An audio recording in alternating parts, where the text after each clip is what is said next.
Welcome to GK classes. So आज हम statics का नेक्स्ट एपिसोड डिस्कस करेंगे और अभी तक आपने इसके पहले के एपिसोड नहीं देखे हैं तो लिंक मैं डिस्क्रिप्शन बॉक्स में दे दूंगी, वहां पर आप जाकर देख सकते हैं। ये क्वेश्चन आपको किसी भी एग्जाम में देखने को जरूर मिलेगा। सो पूरा वीडियो लास्ट तक देखिए और वीडियो पसंद आए तो लाइक शेयर कर दीजिएगा और अभी तक आपने चैनल को सब्सक्राइब नहीं किया है तो कर लीजिए और बेल आइकन को प्रेस करना ना भूलें, नहीं तो नोटिफिकेशंस नहीं मिल पाएगा। इस क्लास की जो PDF है आप हमारे Telegram channel official GK classes वहाँ से डाउनलोड कर सकते हैं। टेलीग्राम चैनल का लिंक मैंने डिस्क्रिप्शन बॉक्स में दिया हुआ है, आप वहाँ पर जाकर ज्वाइन हो जाएंगे तो आपको डेली जो है क्लासेस के अपडेट भी मिलते रहेंगे एंड PDF भी आसानी से मिल जाएगा।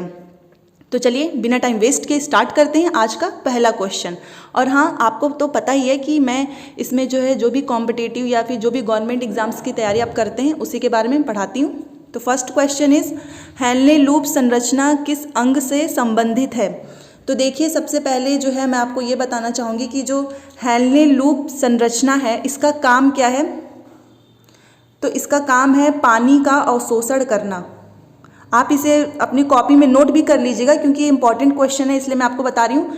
पानी का अवशोषण करना, ये है हेनले लूप का काम। और ये किस अंग से संबंधित है। तो ये जो है हेनले लूप संरचना ये किडनी से संबंधित है। ये कौन से अंग से संबंधित है। तो इसका राइट आंसर होगा ऑप्शन नंबर डी, किडनी। और किडनी का काम क्या होता है। तो इसका काम होता है रक्त का शुद्धिकरण करना। जो हमारा ब्लड होता है उसको प्यूरिफाई, उसका शुद्धिकरण करना।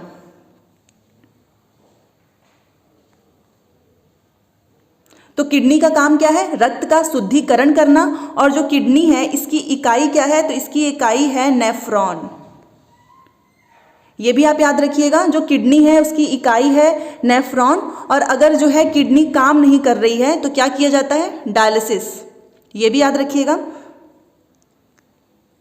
अगर जो है किडनी काम नहीं कर रही है तो डायलिसिस किया जाता है, रक्त को जो है बाहर निकाल कर शुद्ध किया जाता है।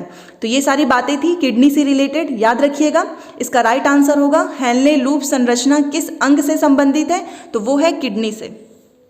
और वीडियो पसंद आए तो आप इसे स्टडी से related Facebook group, WhatsApp group में जरूर शेयर किया करो, सो दैट जो एग्जाम की प्रिपरेशन कर रहे हैं उन्हें भी इसका बेनिफिट मिल सके। तो चलिए नेक्स्ट क्वेश्चन नंबर 2, असत्य को पहचानिए। तो देखिए आपको इसमें गलत वाला बताना है। गलत वाला जो ऐसे क्वेश्चन होते हैं इससे क्या होता है कि आपको एक क्वेश्चन के थ्रू देखिए कितने सारे जो नए क्वेश्चन है वो भी आपको यहाँ पर सीखने को मिल रहा है। तो क्वेश्चन नंबर 2 में बताना है कि गलत वाला कौन सा है। तो देखिए जो खार्तूम है वो नील नदी के किनारे बसा हुआ है, ये राइट है। और ये क्वेश्चन मैं आपको पहले भी कराई हूँ, मैंने इसको रिवीजन के तौर पे भी एक बार लिया है कि आप देखिए कि क्या आपको ये क्वेश्चन आ रहा है। इसमें से कोई भी ऑप्शन में से सारे जो उससे रिलेटेड पॉइंट हैं जो भी मैंने आपको बताया था, अगर आपने पहले की क्लासेस नहीं देखी हैं तो उसका मैंने प्लेलिस्ट बनाया हुआ है, आप वहाँ पर जाएंगे तो आपको सारे क्लासेस जो हैं एक साथ मिल जाएगा। तो खार्तूम जो है नील नदी के किनारे बसा हुआ है और ये जो है सूडान की राजधानी क्या है। जो सूडान है उसकी राजधानी क्या है, खार्तूम। तो सूडान की राजधानी खार्तूम और ये नील नदी के किनारे बसा हुआ है, ये एकदम करेक्ट है। एंड रोम जो है टाइबर नदी के किनारे बसा हुआ है। और यहीं पर जो है FAO एंड जो वर्ल्ड फूड प्रोग्राम इसका हेडक्वार्टर भी कहाँ पर है। तो इसका भी हेडक्वार्टर है रोम में और ये जो है टाइबर नदी के किनारे बसा हुआ है, ये भी करेक्ट है। एंड C बेलग्रेड जो है पोटामेक नदी दिया हुआ है, तो ये गलत है क्योंकि जो बेलग्रेड है आप लोगों को मैंने बताया था ये डैन्यूब नदी के किनारे बसा हुआ है। बेलग्रेड जो है डैन्यूब नदी के किनारे बसा हुआ है। और पोटामेक नदी के किनारे कौन सा शहर बसा हुआ है, तो वॉशिंगटन DC। ये दोनों याद रखिएगा, एलिमिनेट करने में आसानी होगी, वॉशिंगटन DC। तो बेलग्रेड जो है डैन्यूब नदी के किनारे बसा हुआ है और वॉशिंगटन DC जो है पोटामेक नदी के किनारे बसा हुआ है, ये दोनों पॉइंट याद रखिएगा। एंड न्यूयॉर्क, तो ये हडसन नदी के किनारे बसा हुआ है, ये भी सही है। इसमें आपको गलत वाला बताना था, तो इसका राइट आंसर होगा ऑप्शन नंबर C बेलग्रेड, क्योंकि बेलग्रेड जो है डैन्यूब नदी के किनारे बसा हुआ है और पोटामेक नदी के किनारे वॉशिंगटन DC। तो ये थे इसके जो इससे रिलेटेड जो भी क्वेश्चन बन सकते हैं एग्जाम में वो सारे मैंने आपको बता दिया है। और जो एक दो और बताऊंगी आपको कि जैसे मान लीजिए जो लंदन है लंदन जो है थेम्स नदी के किनारे बसा हुआ है, लंदन थेम्स नदी के किनारे बसा हुआ है और ये इंग्लैंड की कैपिटल है। इंग्लैंड की कैपिटल कौन है? तो वो है लंदन और ये थेम्स नदी के किनारे बसा हुआ है। और पेरिस जो है, पेरिस, ये भी याद रखिएगा, पेरिस जो है ये सीन नदी के किनारे बसा हुआ है, सीन नदी के किनारे बसा हुआ है। और आपको तो पता ही है कि जो फ्रांस की कैपिटल है वो क्या है? फ्रांस की राजधानी है पेरिस। तो इससे जो भी क्वेश्चन बन सकता था वो सारे मैंने आपको बता दिए। अब चलिए next question, question number 3। Malacca जल संधि किन दो भागों को जोड़ती है? ये क्वेश्चन बहुत ज़्यादा इंपॉर्टेंट है और ये क्वेश्चन मैंने इसलिए लिया है कि जो भी जल संधि से रिलेटेड जो भी क्वेश्चन बन सकता है एग्जाम में, वो सारे मैं आपको एक क्वेश्चन के थ्रू जो है सब कुछ आज अच्छे से एक्सप्लेन करूँगी। तो देखिए, सबसे पहले जो फारस की खाड़ी और ओमान की खाड़ी, ये किस जल संधि को जोड़ती है? तो ये जोड़ती है हारमुज जल संधि। जो हारमुज जल संधि है ये फारस की खाड़ी और ओमान की खाड़ी को जोड़ती है। तो कौन सी वो जल संधि है? याद रखिएगा, हारमुज जल संधि। एंड भूमध्य सागर और अटलांटिक महासागर, इसको जोड़ने वाली जल संधि कौन सी है? तो वो है जिब्राल्टर जल संधि। जिब्राल्टर जल संधि, जिब्राल्टर जल संधि को ही भूमध्य सागर की कुंजी भी कहते हैं। यहां पर मैं लिख देती हूं,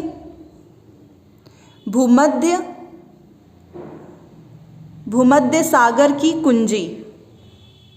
भूमध्य सागर की कुंजी किसे कहते हैं? तो वो कहते हैं जिब्राल्टर जल संधि को।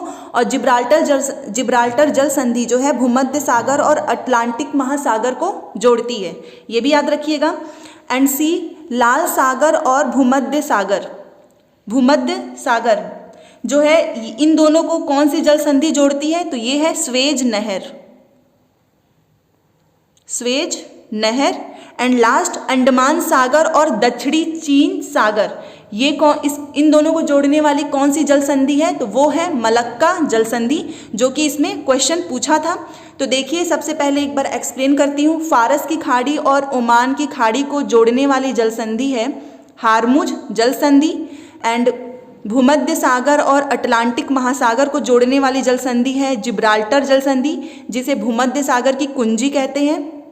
लाल सागर और भूमध्य सागर को जोड़ने वाली कौन सी है? तो वो है स्वेज नहर।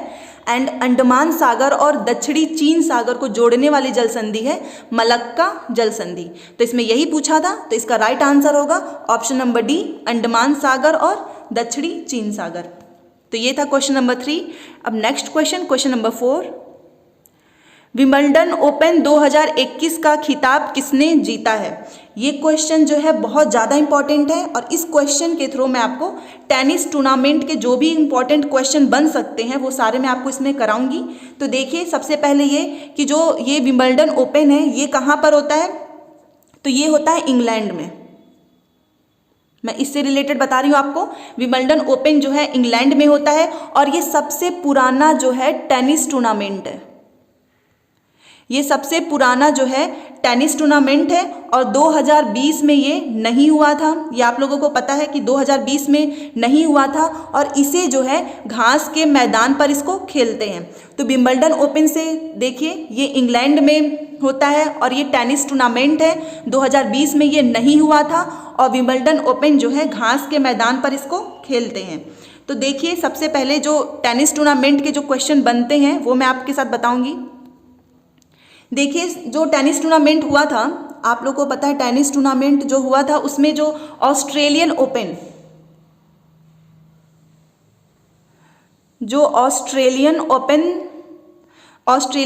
2021 का जो हुआ था उसमें जो मेल में पुरुष वर्ग में किसने जीता था? तो मेल में किसने जीता था इसको? नोवाक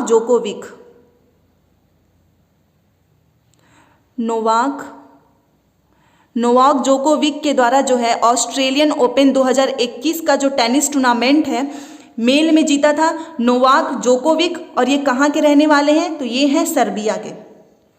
आप इसको नोट भी कर सकते हैं क्योंकि ये टेनिस टूर्नामेंट का है तो ये जरूर पूछेगा। तो ऑस्ट्रेलियन ओपन में मेल में किसने जीता? Novak Djokovic.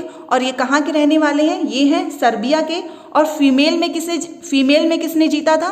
तो फीमेल में जीता था नाओमी ओसाका।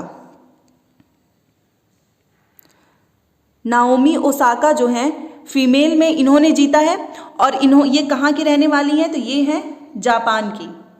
ये भी याद रखिएगा, जो नाओमी ओसाका है ये भी पूछता है कि ये कहाँ की रहने वाली हैं, तो ये है जापान की। तो ऑस्ट्रेलियन ओपन में मेल में जीता नोवाक जोकोविक ने एंड फीमेल में जीता है नाओमी ओसाका। अब देखते हैं हम फ्रेंच वाला। जो फ्रेंच ओपन टूर्नामेंट जो हुआ है फ्रेंच, उसमें मेल में किसने जीता है? तो फ्रेंच का जो मेल का हुआ था उसमें जीता है नोवाक जोकोविक ने ही। ये भी आप नोट कर सकते हैं, नोवाक जोकोविक। और मैंने आपको ये बताया है कि ये कहाँ के रहने वाले हैं, ये हैं सर्बिया के। तो फ्रेंच ओपन जो टेनिस टूर्नामेंट 2021 का हुआ है उसमें जो है मेल में नोवाक जोकोविक ने जीता है और ये जो है सर्बिया के रहने वाले हैं। और फ्रेंच का जो फीमेल का हुआ तो फीमेल में किसने जीता है? तो फीमेल में जो है बारबोरी क्रिस्टिकोवा। ये नाम याद रखिएगा, बारबोरी क्रिस्टिकोवा। बारबोरी क्रिस्टिकोवा के द्वारा जो है फ्रेंच ओपन जो है उसमें फीमेल ने बारबोरी क्रिस्टिकोवा ने जीता है। और ये कहाँ की रहने वाली हैं ये भी याद रखिएगा। ये वाला जो ग्रुप डी के जो एग्जाम्स हुए थे उसमें पूछा था कि बारबोरी क्रिस्टिकोवा जो है वो कहाँ की रहने वाली हैं, तो ये हैं चेक गणराज्य। तो ये भी आप याद रखिएगा। तो देखिए मैंने आपको ऑस्ट्रेलियन ओपन भी बता दिया, मैंने आपको फ्रेंच का भी बता दिया। फ्रेंच में भी नोवाक जोकोविक ने ही जीता है, मेल में ऑस्ट्रेलिया वाले में भी इन्होंने ही जीता है। जो तीनों है ना, ऑस्ट्रेलिया, फ्रेंच एंड विंबलडन, इन तीनों में जो है नोवाक जोकोविक ही जो है पुरुष वर्ग में विजेता है एंड फीमेल में बारबोरी क्रिस्टिकोवा। अब हम विंबलडन का देखते हैं। जो विंबलडन ओपन हुआ उसमें देखिए आप यहाँ पर ध्यान से, विंबलडन ओपन में जो पुरुष वर्ग में मेल में किसने जीता है? तो मेल में भी नोवाक जोकोविक, इन्होंने ही जीता, नोवाक जोकोविक ने ही। एंड फीमेल में जो है एस्ले बार्टी, फीमेल में जीता है एस्ले बार्टी ने। और ये कहाँ की रहने वाली हैं? तो ये हैं ऑस्ट्रेलिया की। आप याद रख सकते हैं, ये हैं ऑस्ट्रेलिया की। तो तीनों मैंने आपको बता दिया है। अब चलिए हम ऑप्शन से देखते हैं।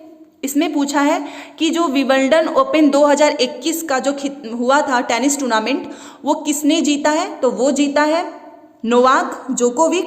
ये कहाँ के रहने वाले हैं? सर्बिया के। और विंबलडन ओपन 2021 का जो फीमेल है, फीमेल में किसने जीता है? तो वो जीता है नाओमी ओसाका। ये दोनों आप याद रखिएगा। और जो मैंने फ्रेंच एंड ऑस्ट्रेलिया वाला भी बताया है वो भी आप याद रखिएगा। तो इसका राइट आंसर होगा option number A, Novak Djokovic. अब चलिए नेक्स्ट क्वेश्चन पे, क्वेश्चन नंबर 5।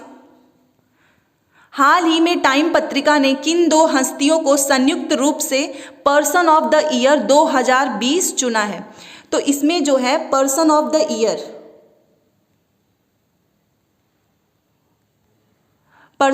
ईयर जो है टाइम पत्रिका ने किन दो हस्तियों को 2020 में चुना है? तो देखिए किसको चुना है? तो Joe Biden and Kamala Harris, इन दोनों लोगों को टाइम पत्रिका ने पर्सन ऑफ द ईयर 2020 चुना है। और आपको पता है कि जो बाइडेन है ये 46 नंबर के हैं। कब ये एग्जाम में ये भी क्वेश्चन पूछता है कि कौन से नंबर के राष्ट्रपति हैं, तो ये जो है 46 नंबर के अमेरिका के राष्ट्रपति हैं। और कौन से पार्टी के हैं? तो डेमोक्रेटिक पार्टी। ये पार्टी भी याद रखिएगा कि जो बाइडेन जो है 46 नंबर के राष्ट्रपति हैं एंड डेमोक्रेटिक पार्टी के हैं। और जो अमेरिका का जो स्वतंत्रता दिवस है, ये भी मैं आपको बता रही हूँ, अमेरिका का जो स्वतंत्रता दिवस है वो कब मनाया जाता है? तो वो मनाया जाता है 4 जुलाई को। 4 जुलाई को अमेरिका का स्वतंत्रता दिवस मनाया जाता है। और जो कमला हैरिस हैं ये 49 नंबर की हैं, इनका भी नंबर याद रखिएगा। 49 नंबर की क्या है? उपराष्ट्रपति।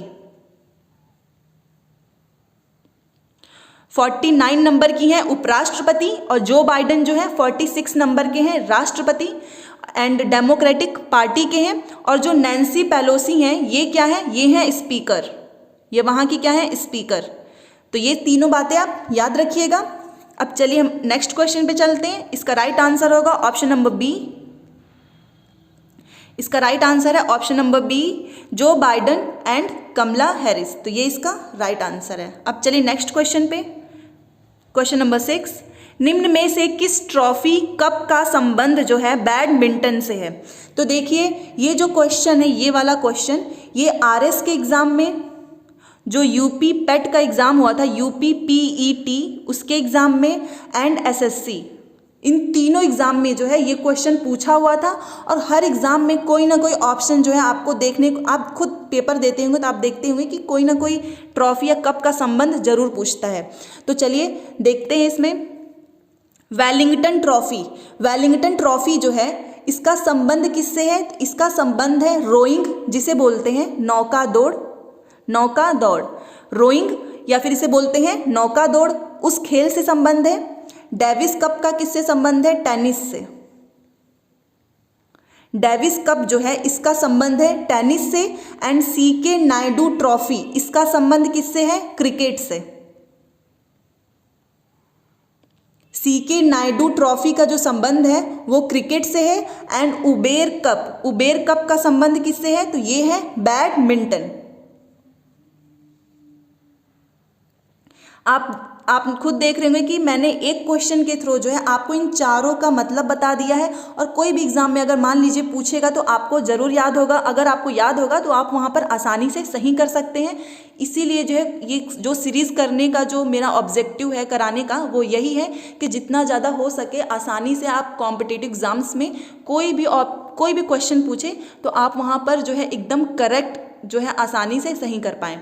तो देखिए इसमें क्वेश्चन में क्या पूछा है, निम्न में से किस ट्रॉफी या कप का संबंध बैडमिंटन से है? तो वो है option number D, Uber cup.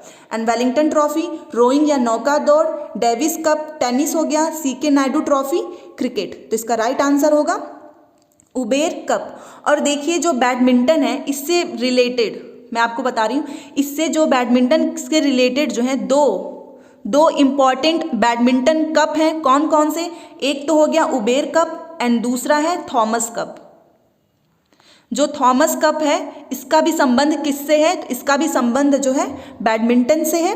और जो सीके नायडू ट्रॉफी है जिसका संबंध जो है क्रिकेट से है, तो इनकी जो सीके नायडू की जो बेटी है चंद्रा नायडू, चंद्रा नायडू, सीके नायडू की जो बेटी है चंद्रा नायडू, ये पहली महिला कमेंटेटर थी जिनका हाल ही में जो है निधन हो गया है। तो याद रखिएगा ये पहली महिला कमेंटेटर, ये भी पूछता है कि पहली महिला जो है कमेंटेटर कौन है, तो वो है चंद्रा नायडू जिनका हाल ही में जो है निधन हो गया है।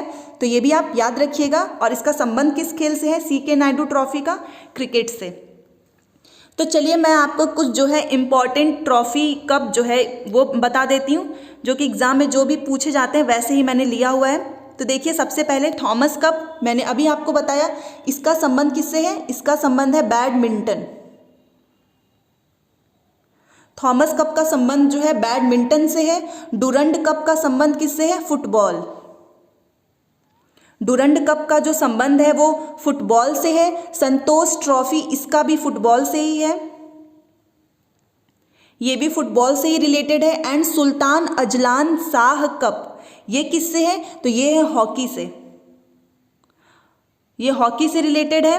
And Ryder Cup, Ryder Cup का संबंध किससे है? तो इसका है गोल्फ। मैं आपको यहाँ बता रही हूँ राइडर कप का जो संबंध है, राइडर कप जो है गोल्फ से संबंधित है।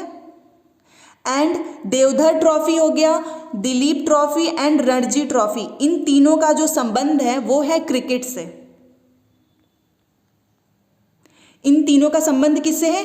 क्रिकेट से। और ये जो रणजी ट्रॉफी है सन 2020 में पहली बार जो है इसको रद्द किया गया है। तो ये भी याद रखिएगा। तो चलिए एक बार हम सारे ट्रॉफी कप को देखते हैं। मैंने आपको बताया थॉमस कप किससे संबंधित है? बैडमिंटन से रिलेटेड। एक उबेर कप है, दूसरा थॉमस कप। डुरंड कप किससे है? डुरंड का है फुटबॉल से। संतोष ट्रॉफी का भी है फुटबॉल से। सुल्तान अजलान शाह कप का है हॉकी से। एंड राइडर कप का है गोल्फ से।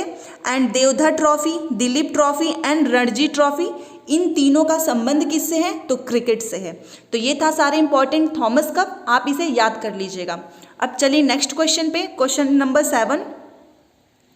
भारत के पड़ोसी देश की सीमा की लंबाई का सही आरोही क्रम, आरोही का मतलब मैं आपको इंग्लिश में बता रही हूँ, इसे इंग्लिश में बोलते हैं असेंडिंग। आरोही को इंग्लिश में बोलते हैं असेंडिंग, मतलब बढ़ता हुआ क्रम बताना है, घटता हुआ क्रम नहीं, आपको बढ़ता हुआ क्रम बताना है, मतलब छोटे से बड़ा। तो इसमें आपको बताना है कि जो भारत है, भारत के साथ जो पड़ोसी देश है, देश की जो उनकी सीमा की जो लंबाई है, लंबाई के हिसाब से आपको इसको असेंडिंग ऑर्डर में आपको इसको बताना है। तो देखिए, पहले मैं आपको एक ट्रिक बताती हूँ, आप उस ट्रिक से आसानी से जो है याद भी कर सकते हैं एंड क्वेश्चन को कर भी पाएंगे। तो इसका जो ट्रिक है बचपन में बीए, ये जो ट्रिक है बचपन में बीए, इससे जो है भारत के जितने भी जो पड़ोसी देश की जो सीमा की लंबाई है आप उसको आसानी से कर सकते हैं। तो बी से हो गया बांग्लादेश, बी से हो गया बांग्लादेश, सी से हो गया चीन, पी से हो गया पाकिस्तान, एन से हो गया नेपाल, एम से हो गया म्यांमार, बी से हो गया आपका भूटान एंड ए से हो गया अफगानिस्तान, ए से हो गया अफगानिस्तान। तो देखिए बचपन में बीए से आप इसको आसानी से याद कर सकते हैं। बी से हो गया बांग्लादेश, सी से हो गया चाइना, पी से हो गया पाकिस्तान, एन से हो गया नेपाल, मे से हो गया म्यांमार, बी से हो गया भूटान एंड ए से हो गया अफगानिस्तान। और जो बांग्लादेश है उसकी कितनी लंबाई लगती है? तो 4096, ये भी याद रख सकते हैं आप। इतनी किलोमीटर की जो लंबाई है लगती है, सबसे ज़्यादा है। और सबसे कम किसकी है? तो सबसे कम है अफगानिस्तान की, कितनी? 106 किलोमीटर।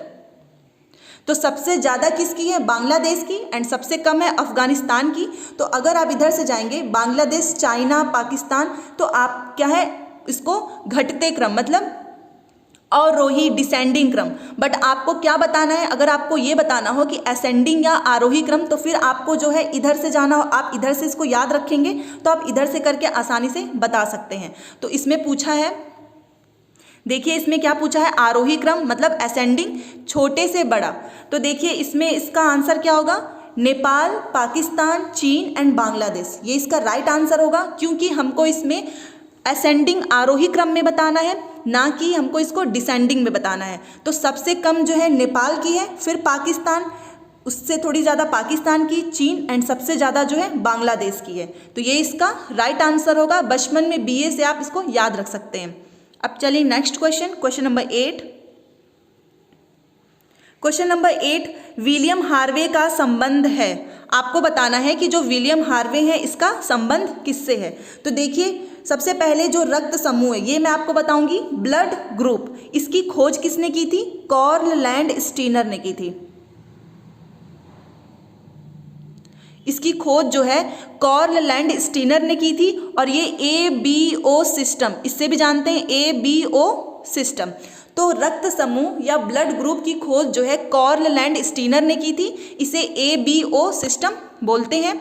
एंड इंसुलिन हार्मोन, इसकी खोज किसने की थी? तो बेस्ट बैटिंग, ये भी आप याद रख सकते हैं। बेस्ट बैटिंग ने जो है इसकी खोज की थी, किसकी? इंसुलिन हार्मोन,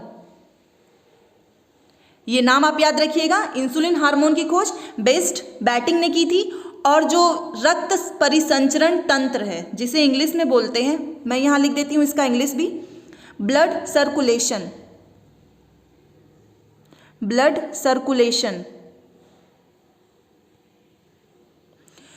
जिसे बोलते हैं रक्त परिसंचरण तंत्र। तो इसकी जो है, इसको किसने खोजा था? तो इसे विलियम हार्वे का जो संबंध है वो किससे है? रक्त परिसंचरण तंत्र से। और इसी के जो अंदर है हार्ट, जो है इसी के अंदर आता है, जो हार्ट है इसी के अंदर आता है। और क्वेश्चन में ये भी पूछा है कि इनका संबंध किससे है, तो वो है ब्लड सर्कुलेशन से। तो ये था इसका राइट आंसर। विलियम हार्वे का संबंध है, option number C is the right answer, ये इसका राइट आंसर है। अब चलिए नेक्स्ट क्वेश्चन पे, question number 9। Question number 9 is Bharat की एकमात्र मिश्रित मतलब मिक्स। विश्व धरोहर कौन सी है? World heritage. ये क्वेश्चन जो है एसआई का जो एग्जाम हुआ था उसमें ये क्वेश्चन पूछा भी गया था। तो देखिए सबसे पहले जो है भारत में कितने जो है विश्व धरोहर हैं, कितने वर्ल्ड हेरिटेज है वो मैं आपको यहाँ बता रही हूँ। तो भारत में टोटल वर्ल्ड हेरिटेज जिसे इंग्लिश में बोलते हैं विश्व धरोहर, वो कितने हैं? तो वो हैं 40 हैं, 40 हैं, जिसमें 32, 7, 1। आप ये भी याद रखिएगा 32, 7, 1। 32 क्या है? कल्चरल है, सांस्कृतिक जिसे बोलते हैं हिंदी में, सांस्कृतिक, कल्चरल। एंड 7 क्या है? प्राकृतिक है, प्राकृतिक वर्ल्ड हेरिटेज है। एंड 1 क्या है? 1 जो है मिक्स है। और ये मिक्स वाली कौन सी है? तो वो है कंचनजंगा जो कि सिक्किम में है। तो मिक्स वाली सिर्फ 1 है, कंचनजंगा, जो कि सिक्किम में है, याद रखिएगा। और देखिए इस 40 में जो है 2 सिटीज़ भी हैं। कौन कौन से? पहला है अहमदाबाद जिसे जो है 2017 में इसको शामिल किया गया था। एंड दूसरा जो है जयपुर जिसे 2019 में शामिल किया गया था। तो आप ये भी याद रखिएगा कि जो वर्ल्ड हेरिटेज हैं वो टोटल 40 हैं, जिसमें 32 सांस्कृतिक हैं, 7 प्राकृतिक है एंड 1 जो है मिक्स है जो कि कंचनजंगा सिक्किम में है, और 2 शहर। ये भी आप याद रखिएगा। और ये जो मैं एक चीज़ और मैं आपको बताना चाहूँगी कि अभी जो है भारत का जो है 40वां रामसर साइट नवीनतम है।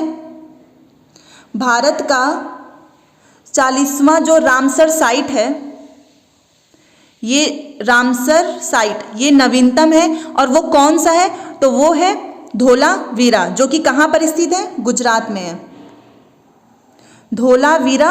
और ये कहाँ पर है? ये है गुजरात में है। और ये हड़प्पा सभ्यता है, ये भी याद रखिएगा, ये हड़प्पा सभ्यता है। और इसे जो है स्थानीय भाषा में जो धोलावीरा है इसको स्थानीय भाषा में क्या बोलते हैं? कोटदा टिब्बा। ये भी याद रखिएगा, कोटदा टिब्बा। ये क्या है? इसका स्थानीय भाषा में धोलावीरा को बोलते हैं कोटदा टिब्बा। और ये 40वां जो है नवीनतम रामसर साइट है, गुजरात में है और हड़प्पा सभ्यता से है। और जो 39 रामसर साइट है, 39 की जो रामसर साइट है वो कौन सी है? रामप्पा मंदिर। रामप्पा मंदिर जो कि कहाँ पर स्थित है? रामप्पा मंदिर जो है तेलंगाना में है। रामप्पा मंदिर तेलंगाना में है। और ये भगवान विष्णु, भगवान शिव और भगवान सूर्य इन तीनों का एक मंदिर है। तो इससे जो भी बन सकता था वो मैंने सारा आपको बता दिया है। अब चलिए हम क्वेश्चन देखते हैं। इसमें पूछा था कि भारत की एकमात्र मिश्रित विश्व धरोहर वर्ल्ड हेरिटेज कौन सी है? तो मैंने आपको बताया एक ही है, कंचनजंगा, जो कि सिक्किम में है। धोलावीरा मैंने आपको बता दिया गुजरात में है। और ये 40वां रामसर साइट नवीनतम है, हड़प्पा सभ्यता से है। और जो रामप्पा मंदिर है ये 39 नंबर की है जो कि तेलंगाना में है। एंड जो कैपिटल कॉम्प्लेक्स है ये भी मैं आपको बता रही हूँ, कैपिटल कॉम्प्लेक्स ये कहाँ पर है? तो ये है चंडीगढ़ में, ये भी याद रखिएगा, चंडीगढ़। और चंडीगढ़ को जो है इसको बसाने वाले कौन थे? तो वो थे ली कार्बूशियर। ली कार्बूशियर, इन्हीं के द्वारा जो है चंडीगढ़ को बसाने वाले थे ली कार्बूशियर। कैपिटल कॉम्प्लेक्स चंडीगढ़ में। ये सारी बातें आप याद रखिएगा, ये इंपॉर्टेंट था इसलिए मैंने सोचा कि एक क्वेश्चन के थ्रू जो भी बन सकते थे ये सारे वो मैं आपको एक साथ ही अच्छे से एक्सप्लेन कर दूं। अब चलिए आज का हमारा last question, question number 10। Question number 10 is निम्नलिखित में किस बैंक का हेडक्वार्टर लखनऊ में स्थित है? देखिए ये सारे हेडक्वार्टर कहाँ पर है, इन सब के द्वारा मैं आपको बताना चाहूँगी। सबसे पहले देखिए जो नाबार्ड है ये मैंने आपको बहुत बार बताया है, इसकी स्थापना जो है 12 जुलाई 1982 12 जुलाई 1982 को होता है। किसकी समिति पर? शिव रमन समिति। ये भी मैंने आपको बताया था, शिव रमन समिति की सिफारिश पर। और इसका हेडक्वार्टर कहाँ है? इसका हेडक्वार्टर जो है मुंबई में है। तो ये था नाबार्ड का, याद रखिएगा 12 जुलाई 1982 को स्थापना, शिव रमन समिति की सिफारिश पर, हेडक्वार्टर मुंबई में। एंड अब हम देखते हैं एसबीआई का। एसबीआई का जो पुराना नाम है आपको पता ही होगा, इंपीरियल बैंक ऑफ इंडिया। इसका पुराना नाम क्या है? Imperial bank of India. और स्थापना कब हुई? 1955 में, 1955 में इसकी स्थापना हुई थी।